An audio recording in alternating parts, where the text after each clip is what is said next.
for a closing statement to Mr. Jordan. I thank the chairman for yielding. When this virus initially came on the scene, Dr. Fauci initially told the American people you don't need to wear a mask. Then he later said, no, you need to wear a mask. Then he said, no, you need to wear 2 masks. Then after that, he said, no, back to 1 mask. Then of course, we went to no mask, and now he's talking about we need to wear a mask again. When it comes to the question of the origin of the virus, Dr. Fauci's had just as many positions. He initially said the United States taxpayer money did not fund the Wuhan Institute of Virology. He later changed that and says, no, we did fund it, but it was through a sub-grant. Then he subsequently said, no, we funded it, but we did no gain-of-function research. And then just last Sunday, he said, well, we funded it. There was gain-of-function research, but it was a sound scientific decision. And then he said this: it would have been negligent to not fund the lab in China. I mean, talk about being all over the board. I'll tell you what's negligent.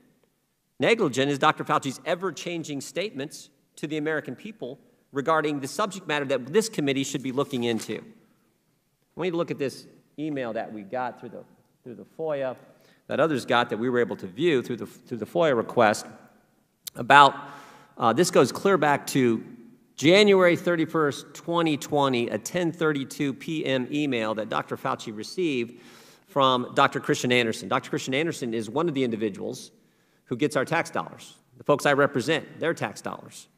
Dr. Anderson sent this email to Dr. Fauci, and he said this: the unusual features of the virus make up a really small part of the genome, so one has to look really closely at all the sequences to see that some of the features look engineered. And that last clause is the key. Some of the features of this virus look engineered. He went on to say further, I should mention that after discussions earlier today with Eddie, Bob, Mike, these are other virologists, other doctors around the world who receive our tax dollars via grants from Dr. Fauci. Eddie, Bob, and Mike, and myself all find the genome inconsistent with expectations from evolutionary theory. That's a fancy way of saying it's not consistent with evolutionary theory.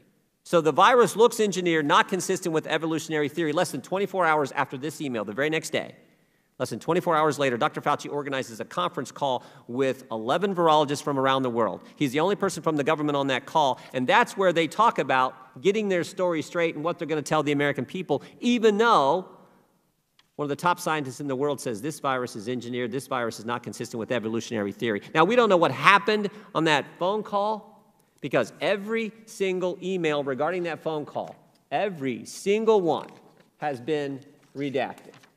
I hope the majority will actually join us in calling for these to be unredacted and given to this committee.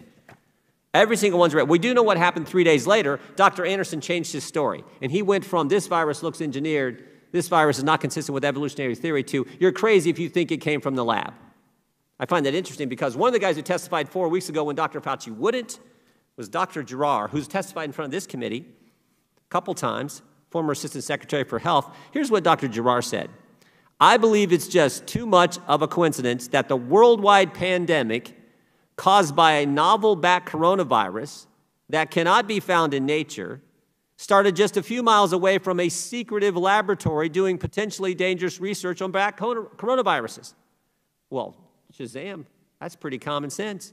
Dr. Fauci, I think, was on notice of this very fact clear back on January 31st, 2020. What we all now see as common sense, Dr. Fauci continues to downplay, continues to say is not true.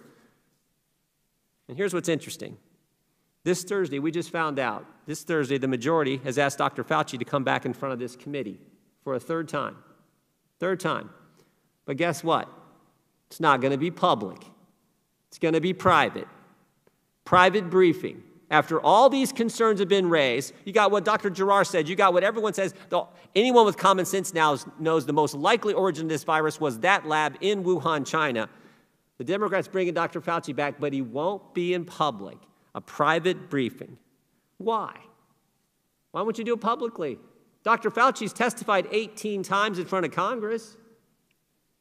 He's been on every news show you can imagine. More than once. You can't go a day without seeing him on TV.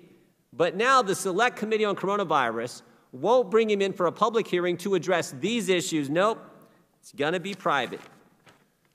As I said earlier, the Washington Post and the Wall Street Journal think we should get to the bottom of this. Pretty much everyone thinks we should get to the bottom of this, except the Democrats on the Select Committee on Coronavirus. So I hope at least the majority will join the minority and say, at least give us the unredacted emails from this all-important meeting on February 1st, 2020, where these guys, I believe, got their story straight and decided to mislead the American public for over a year about the origins of this virus. I hope the majority will at least join us for that. I yield back. I thank the gentleman for yielding back. I would like to say that in view of his comments concerning the briefing,